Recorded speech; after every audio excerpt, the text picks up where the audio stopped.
Spermworld is the latest film from documentarian Lance Oppenheim. With this only being his second feature-length film, Oppenheim is quickly cementing himself as one of the most talented filmmakers working today. His previous film, Some Kind of Heaven, was one of my favourite films of 2021. It was a documentary about the Villages in Florida, the world's largest retirement community. That film offered a fascinating glimpse into an isolated community that seemed detached from our reality, making it feel like an absurdist comedy at points.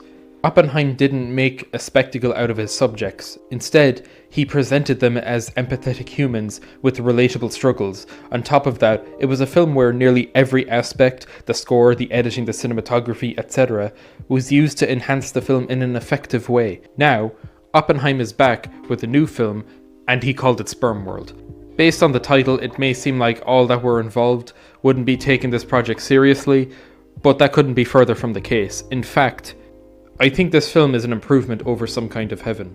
This film centers around an online community of sperm donors and receivers. With it being about such an unusual topic, it would be easy to dismiss this film as being about a group of weird strangers, but it is so much more than that. This film goes hard.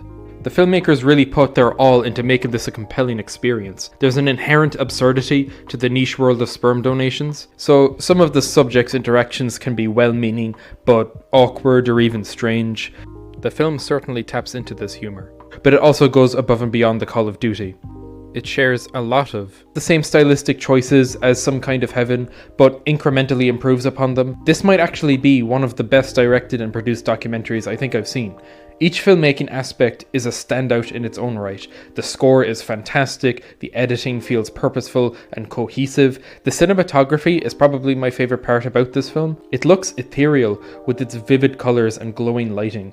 Oppenheim has this trademark where he will shoot his subjects at a distance through a wide shot, allowing us to voyeuristically observe them behave naturally without a camera interfering. There are these steady zoom-ins and zoom-outs that make for a simple way to create both dramatic and comedic tension.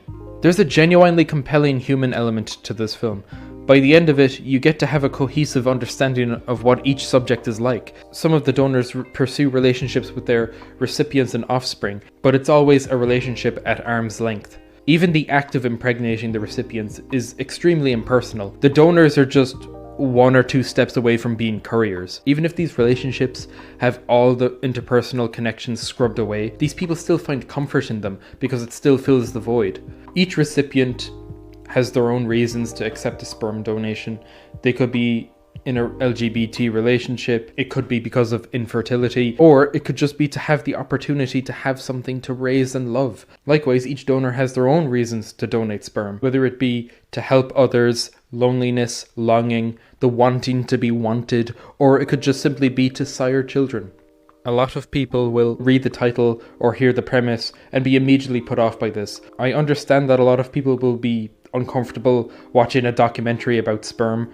However, I think that's unfortunate because this is a fascinating and exceptionally well-made documentary. There's so many layers and emotions going into this film that I think this is easily worth your while. For now, I'm feeling a very strong 8 out of 10 on this.